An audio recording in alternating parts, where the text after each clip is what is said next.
symbole du pouvoir. Les communistes écartés autrefois, qui sont les seuls à disposer de l'expérience nécessaire. Les fidèles du régime, qui n'ont pas pu s'enfuir. La foule et les soldats stupéfaits découvrent un réseau de souterrains qui aurait dû favoriser la fuite des époux Ceausescu. Ces tunnels, imaginés par un esprit obsédé par les complots, courent sous toute la ville et jusqu'au palais présidentiel. Ils auront été inutiles. À bord de l'hélicoptère, Ceausescu entend les révolutionnaires crier leur joie à la radio. L'armée de l'air est passée dans le camp de ses ennemis. La fin a été lamentable. Partir avec un hélicoptère à 30 km de Bucarest. Mais pourquoi faire? Il pouvait prendre n'importe quel avion pour aller, je sais pas moi, en Libye ou ailleurs.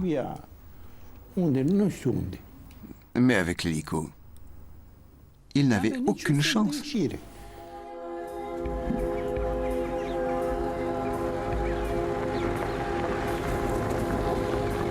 Le couple présidentiel est abandonné par le pilote de l'hélicoptère au bord d'une route.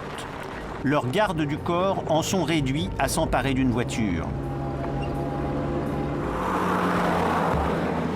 C'était le moment où le couple qui dominait la Roumanie, le couple qui se croyait immortel, a eu la conscience de sa solitude.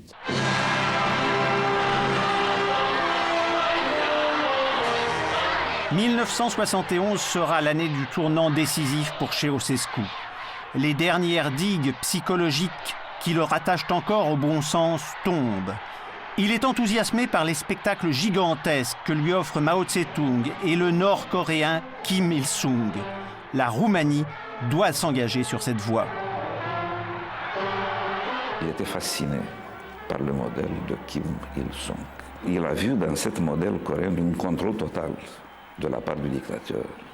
J'ai exprimé ma surprise sur son enthousiasme en ce qui concerne le modèle coréen et je lui disais comment vous pouvez penser que c'est un modèle applicable pour un pays européen.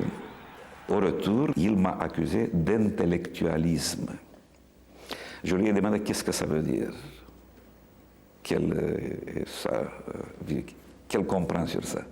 Il m'a promis de m'expliquer ça d'une manière plus concrète, mais ce dialogue, je ne l'ai pas eu. Alors, il m'a argumenté dans le comité exécutif que je dois accumuler d'expérience. Oui, c'était la manière chinoise pour la rééducation. Quand il est revenu à Roumanie, il a prononcé un grand discours dans lequel il a annoncé cette nouvelle politique de révolution miniculturelle et en même temps d'un régime plus répressif et policiste. C'était le moment de changement radical de sa stratégie.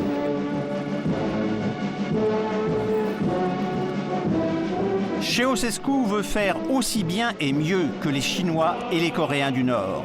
Il ne lui suffit pas de mettre en scène ses forces armées ou des foules immenses. Il faut encore que ces manifestations exaltent l'histoire de la Roumanie, dont il se veut l'ultime incarnation. Par tout temps, écoliers, lycéens, paysans, ouvriers répètent le ventre creux après leurs horaires de travail, une chorégraphie qui doit être parfaite. Aucun faux pas ne saurait être admis par celui qui se fait désormais appeler le conducator, le guide suprême, et qui dit de lui-même « Des individus comme moi, on n'en rencontre qu'une fois tous les 500 ans ». Si je vous dis que vous êtes un homme très jeune, vous êtes de 20 années, et toutes les personnes vous disent « Vous êtes très jeune, vous avez 20 années ».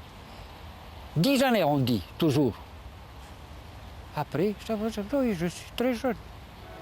Si toutes les personnes disent, tu es le personnage plus illustre de Roumanie, tu es le premier chasseur, tu es le premier l'homme politique, tu es le premier médecin de Roumanie, tu es le principal économiste de Roumanie. Si toute personne lui dit, il croit qu'il est le meilleur. Moi, je sais que non seulement lui, ce sont les autres qui lui ont importé cette cette chose. Ses proches ont contribué, ont aidé à accentuer sa pathologie.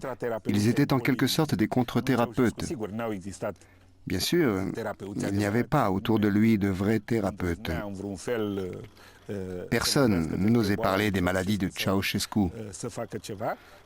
À mon avis, ces gens-là ont contribué à l'évolution de sa paranoïa. Paranoïaque, tel est donc le diagnostic. Le paranoïaque est un malade qui construit un univers mégalomaniaque, destiné à masquer sa fragilité. Dans un premier temps, nous disent les psychiatres, le paranoïaque est assez bien toléré par la société. Ensuite, c'est tout autre chose. Pentru toate acestea, poporul îl poartă cu venerație în inimile sale ca pe marele, clarvăzătorul erou al României.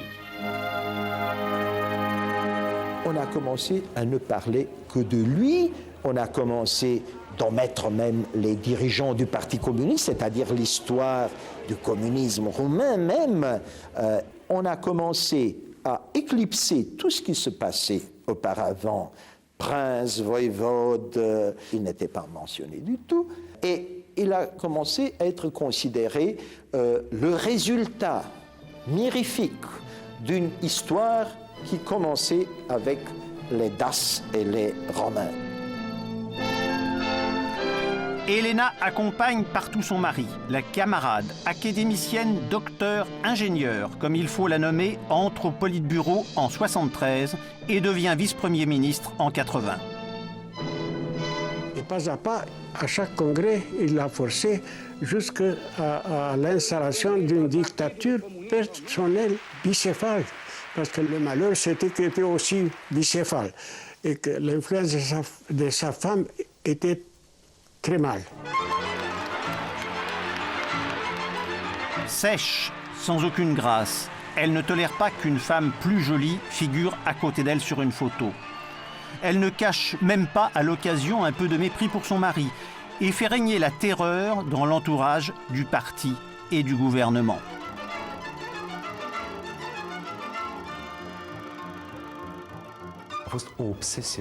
C'était une obsession permanente du couple Ceausescu, que la nomenclatura et leurs proches puissent fomenter un coup d'État. Le microphone, il y avait partout, dans tous mes bureaux où je travaillais et dans la maison aussi. Le système de la sécurité était très fort organisé, c'est pour ça qu'il a réussi. Beaucoup cédaient à cette pression formidable, terrible, exercée par les officiers de la Securitat. Il y en a très peu qui ont résisté, qui ont refusé. À chaque mouvement, de faire une petite critique, il décidait de fonctionner à n'importe qui, il l'envoyait ambassadeur quelque part en Amérique du Sud ou en Afrique.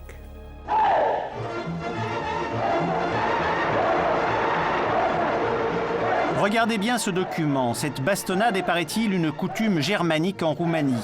On bat et on est battu. C'est l'une des rares fois où l'on verra rire Ceausescu. Est-ce que Elena Ceausescu avait les mêmes traits de caractère que lui ? Elena Ceausescu souffrait, elle aussi, de cette perturbation de la personnalité. Elle était complètement paranoïaque. La paranoïa de Ceausescu était plus positive. Il blaguait même, il était toujours en action. Tandis qu'Elena avait un tempérament sombre, dépressif. Elle était très soupçonneuse, chose qu'elle a peu à peu transmise à son mari. Dans les années 50, Elena essaye d'entrer comme secrétaire au ministère des Affaires étrangères, mais elle est vite licenciée pour incompétence. Elle se met en tête alors de devenir chimiste, suit des cours du soir, ne passe ses examens que sur intervention politique à la 3e tentative. Rapidement, elle est nommée ensuite directeur de l'Institut de chimie de Bucarest. Elle publie, dès lors, livre sur livre. Non, elle n'a pas écrit ni aucun livre. Elle n'était pas capable d'écrire un livre ou un article. On dit que vous avez aidé à donner des diplômes à Elena Ceausescu? Je ne savais rien. Je n'étais pas du tout mêlé dans toutes ces affaires. Tout était fait par la propagande du comité central.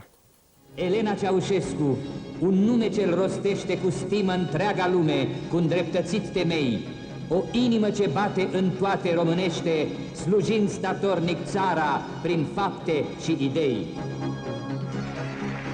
Au cours des déplacements à l'étranger, l'obsession des diplomates roumains est de trouver une université pour décerner un diplôme à Elena, sans cesse avide d'honneur.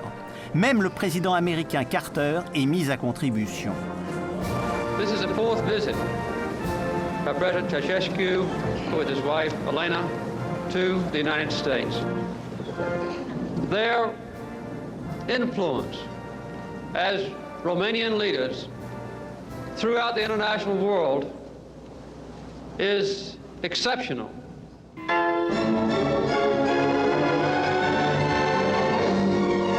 Mais Elena veut toujours plus de pouvoir. Elle devient ministre de la Science et de la Culture. Son premier geste consiste à réduire de moitié la subvention du Théâtre national. Le directeur de cette institution parvient à rencontrer Nicolae. Il le persuade de rétablir le financement au nom du rôle idéologique joué par le théâtre. La revanche d'Elena sera spectaculaire.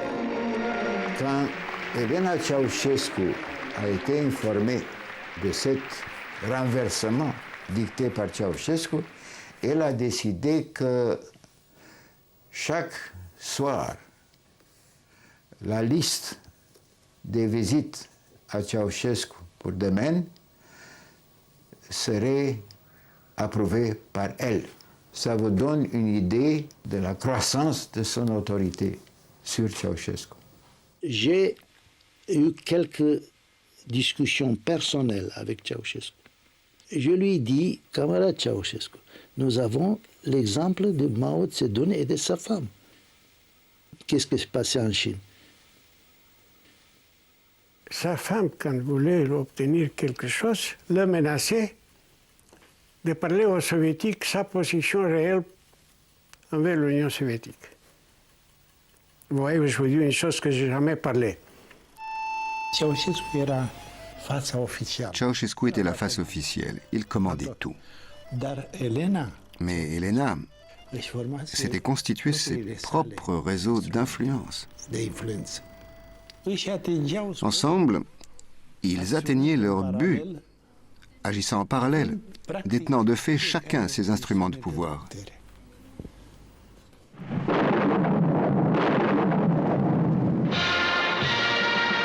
Rien ne saurait être trop grand pour la Roumanie et son chef. Ceausescu ne rêve que de complexes économiques géants.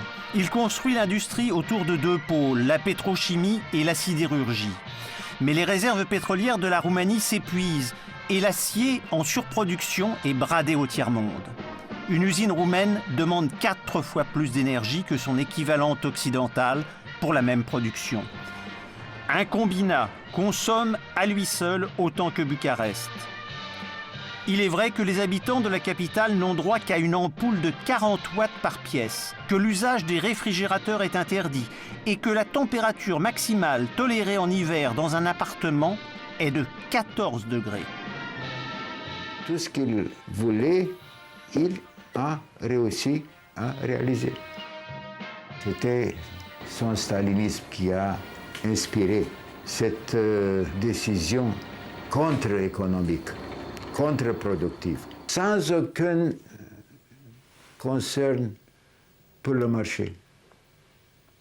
Et c'est une des causes de nos difficultés maintenant.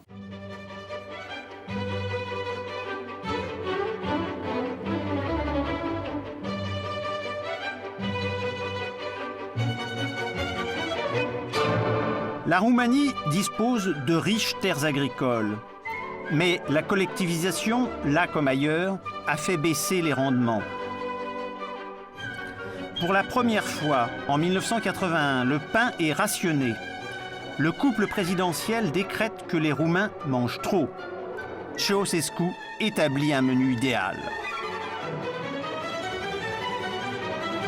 Il préférait exporter tout ce qu'on pouvait, laissant le peuple roumaine sans pour s'affamer.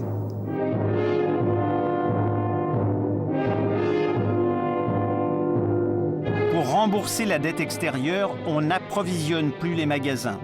À Brasov, chaque habitant a droit à 7 grammes de farine, 29 grammes de sucre, 23 grammes de viande de porc par jour, quand on les trouve dans les boutiques. Les Roumains ont faim.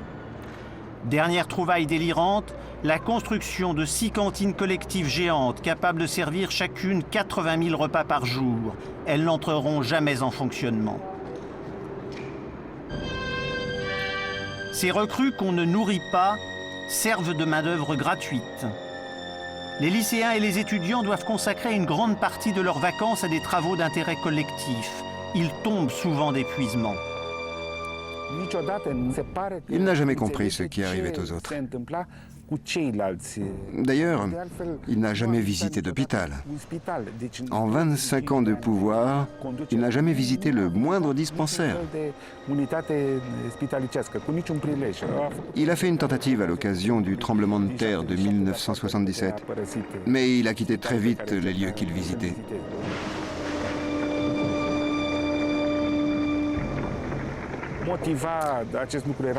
C'est sa peur obsessionnelle d'être contaminé par une maladie qui peut expliquer ce comportement. Mais en fait, il restait insensible à toute forme de souffrance humaine. Il n'arrivait pas à croire que les gens puissent avoir des sentiments propres.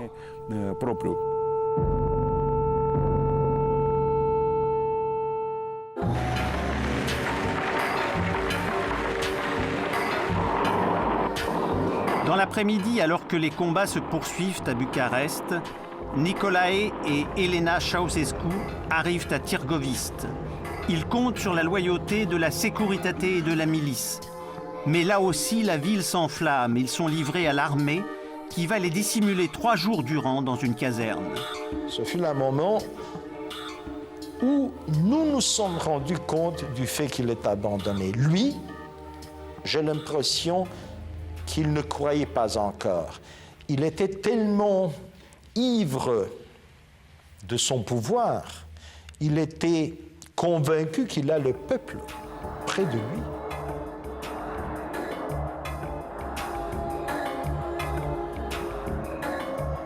Il était condamné de toute façon par l'histoire. Ce fut le moment qui a sauvé, disons, la Révolution.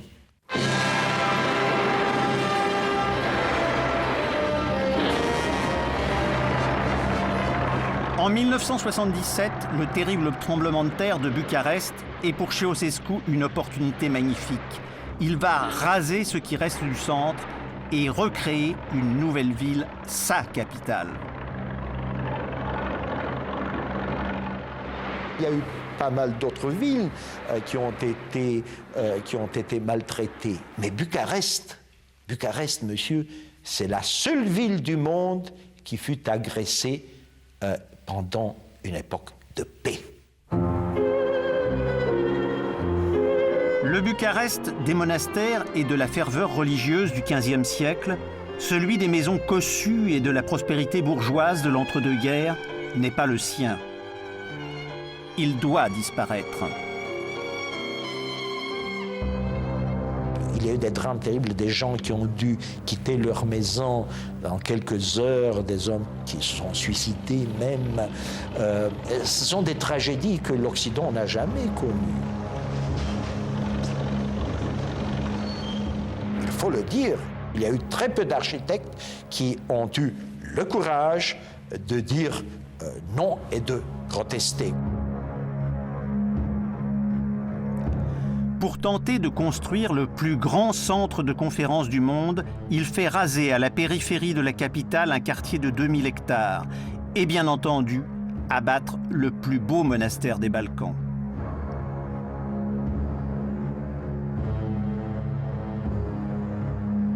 Le monde commence à s'émouvoir de cette folie destructrice. Des intellectuels, l'UNESCO s'alarme, c'est trop tard. Pourtant, le palais des congrès ne sera jamais édifié, ses fondations se sont enfoncées dans les marais. Il paraît qu'il a arrêté les travaux de démolition qui ont été repris quelques jours plus tard sur l'ordre d'Elena Ceausescu. Ici, j'ai des preuves que c'est elle qui a eu un rôle absolument néfaste. Et ensuite, l'état de choses a empiré. On a voulu détruire plus d'une dizaine d'églises dans cette région, monuments historiques. Un jour, le patriarche, désespéré, m'a fait savoir qu'il avait reçu un mot de Nicolae Ceausescu. Il disait qu'il ordonnait de démolir des églises d'une valeur extraordinaire. J'ai réussi à entrer en relation avec la belle-sœur de Ceausescu, Adela Petrescu. Elle est intervenue avec force, disant que c'était une honte pour la Roumanie de faire des choses comme ça et que nous serions jugés par la postérité.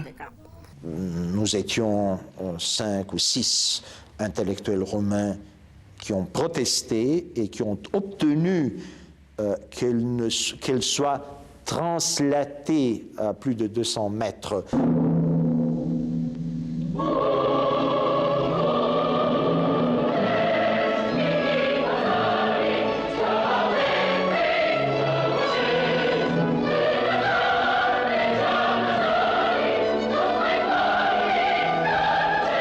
L'église a bien été déplacée, non pas détruite, mais Ceausescu tient sa revanche. Il l'a dissimulée aux yeux de tous ou presque. Des tours d'habitation la cachent aux visiteurs distraits.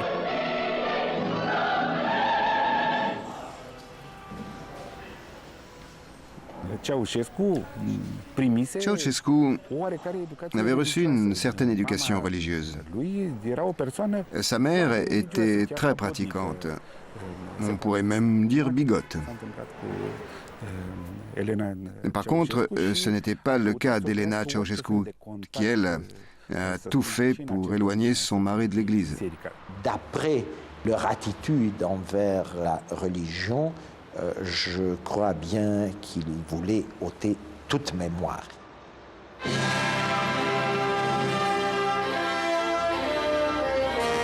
Plus rien ne le retient. Il fait raser des villages dans les alentours de Bucarest, construire des immeubles sans chauffage, sans sanitaire, parfois sans eau courante. Un geste et un quartier disparaît. Un geste et un autre naît. Sait-il seulement que des hommes souffrent et meurent comme au temps des pyramides? Sans doute pas. Il est tout à son rêve désordonné et 100 fois recommencé. Il faut abolir les différences entre les ouvriers et les paysans, bâtir un monde nouveau comme personne nulle part n'a su le faire. Ceausescu ne connaît pas les plans. Elle ne peut pas faire une remarque sur un plan. Alors, on lui dit avec les mains, on lui propose, et on doit faire des maquettes. Des maquettes, mais même les maquettes ne sont pas suffisantes. On traçait des courbes d'après ces gestes. C'était des histoires qui peuvent arriver peut-être dans le monde persan, dans le monde turc d'auparavant, le shah ou le sultan qui viennent et font des signes et qui sont respectés par les autres.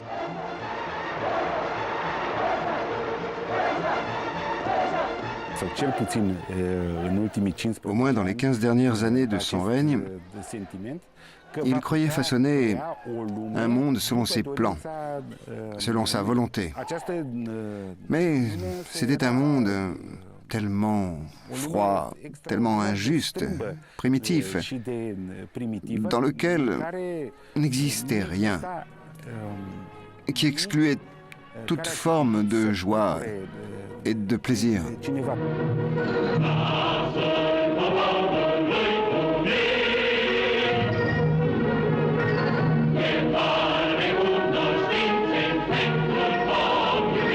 Il a visité les palais des autres dirigeants communistes. Il est impressionné du palais de Kim Il-sung de Corée. Quand il est venu de cette visite, il nous a dit qu'il veut faire un nouveau palais qui représente la suprématie du communisme auprès de la démocratie occidentale. On fait un concours d'architecture avec un thème très étroit, 10 000 mètres carrés. Deux architectes ont fait un projet qui est 10 fois plus grand que le projet initial. Ils ont gagné.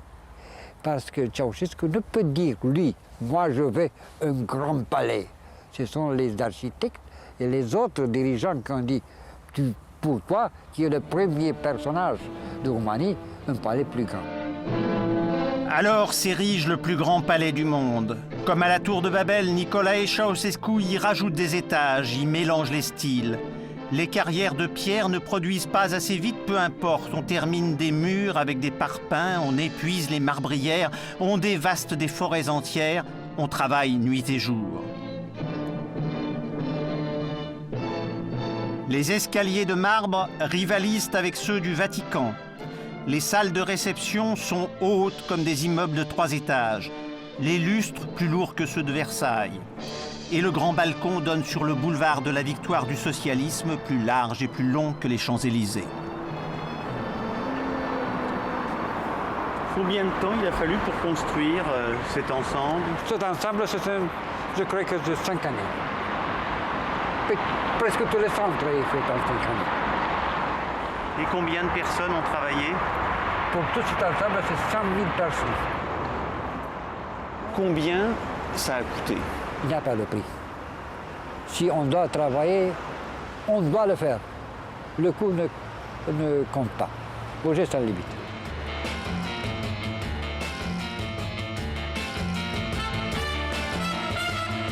Mais depuis quelques années, la rumeur se répand à l'étranger. Le seigneur de ces palais est le vampire du siècle finissant.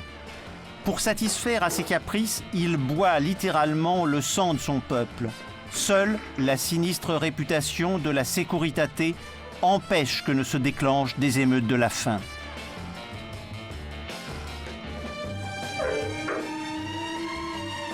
Son pays est trop petit pour lui. Il oblige ses sujets à faire des enfants, souvent abandonnés dans des orphelinats qui sont des mouroirs. Il interdit la contraception. Et les 25 palais de province, construits pour lui, restent vides. Par exemple, le palais présidentiel de Cotroceni. 2 fois, il restait 1 heure. 2 fois.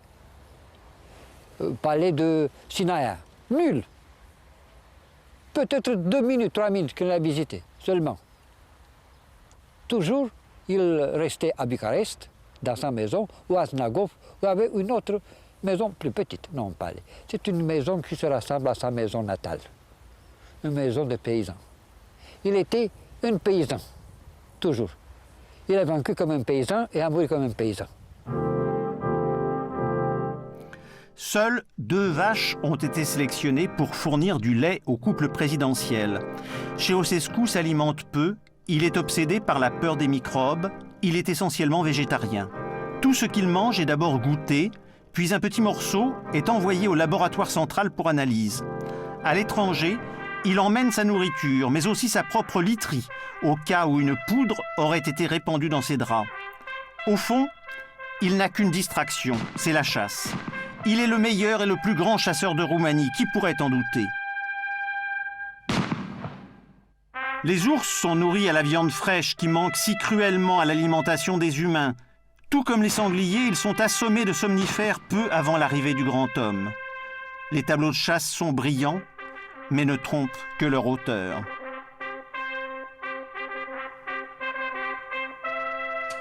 Ce sont toujours les mêmes caméramens qui accompagnent le couple présidentiel 7 jours sur 7. On joue la comédie de l'entente et du bonheur familial, mais Zoya, leur fille, déteste son père et sa mère. Tout sonne faux dans cette vie où chaque détail est contrôlé jusqu'au ridicule. Une fois, Ceausescu s'en est pris à mon collègue cameraman. Pourquoi tu m'as coupé au genou? On voit plus mes jambes. Un camarade président, j'ai fait ce qu'on appelle techniquement un plan américain. Ah non, non, non. Moi, je veux que des plans roumains, parce qu'on en a marre des Américains. Dans un jour, je suis à son palais de Snagov. Il m'a interrogé dans un jardin avec des prunières. Et les prunes sont tombées. Pourquoi les prunes sont tombées? Je suis architecte, qu'est-ce que je dois faire? Il dit, oui, voyons, dans le pays entier, il n'y a pas de fruits parce que, voilà, ce sont ceux-là.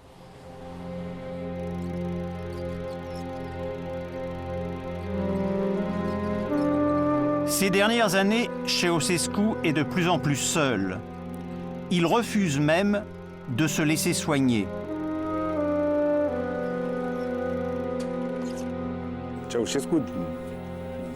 La plus grave des maladies de Ceausescu, c'était son diabète.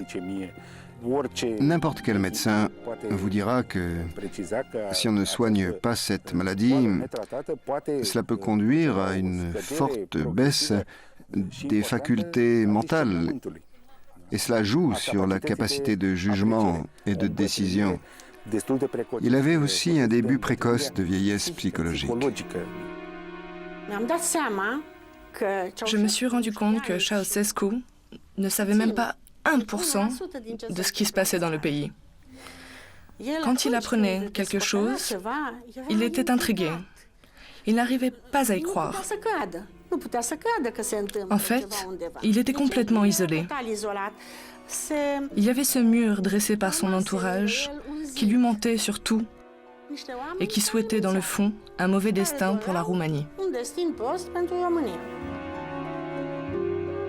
Lui-même a généré ça. Je pense que dans les dernières années, même les organes spéciaux créés pour l'informer faisaient une certaine sélection des informations qui sont acceptables ou non par lui-même.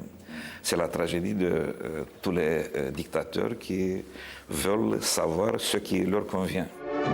În ajunul noului an 1989, ultimul mesaj prezidențial.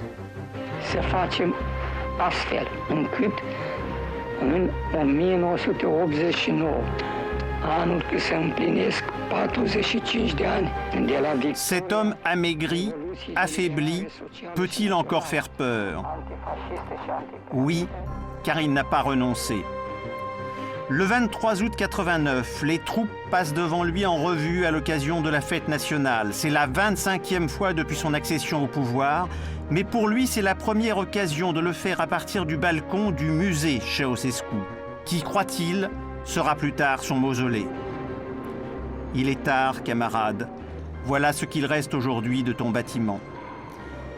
Au 14e congrès du Parti communiste roumain, alors que le mur de Berlin est déjà tombé, il défie une dernière fois Gorbatchev et l'Occident. Les délégués applaudissent comme des automates. Ils sont déjà morts, l'histoire va se passer d'eux. Après ce congrès, la sœur de Ceausescu est venue me voir et m'a dit « Quelque chose ne va plus en Roumanie. Je pense que c'est fini. » Je n'oublierai jamais ces paroles. Et elle a conclu. Maintenant, je n'ai plus qu'à prier pour mon frère, parce que tout est fini pour lui. Après avoir entendu ce discours, j'étais très inquiet. Ça m'a fait réfléchir. Je crois qu'au plus profond de lui, il avait peur d'être lâché par ses proches, de ne pas être si aimé que ça, ni cru par son peuple.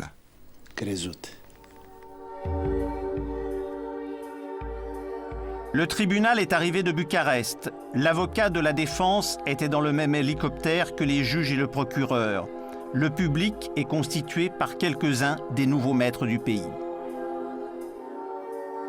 Il ne faut jamais oublier que ce procès qu'aujourd'hui on accuse, et on accuse à juste titre pour la façon très sommaire il s'est passé, a été salué par toute l'opinion publique roumaine.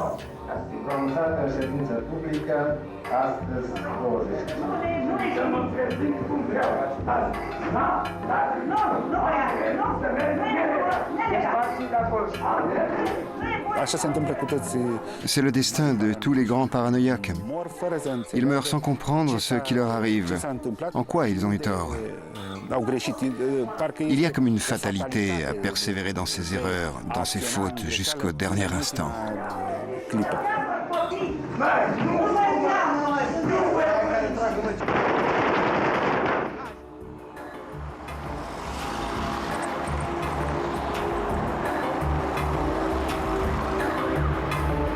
Ceausescu est mort il y a 10 ans, mais il a marqué son pays comme nul autre dirigeant ne le fit ailleurs à cette époque.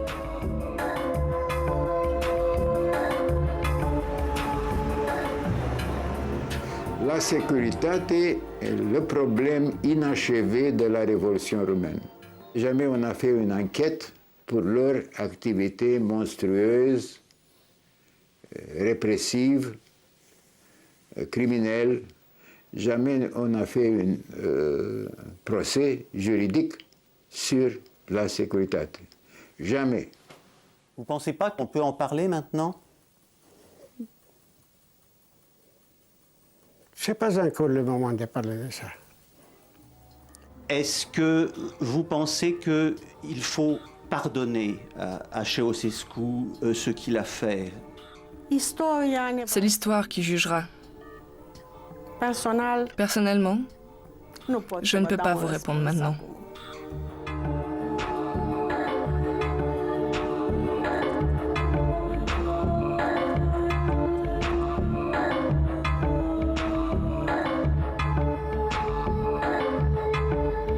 Le diagnostic est simple. Ceausescu était un paranoïaque dont la maladie a été aggravée au contact de sa femme Elena. Mais une question reste posée aujourd'hui encore. Pourquoi ce couple a-t-il réussi si facilement à entraîner toute la Roumanie dans son cauchemar sans que presque personne ne lui résiste? Les Roumains n'ont sans doute pas fini de s'interroger sur eux-mêmes.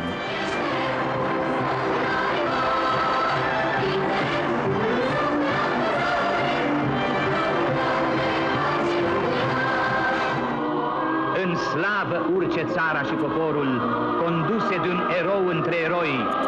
Trăiască Nicolae Ceaușescu spre gloria acestor timpuri noi.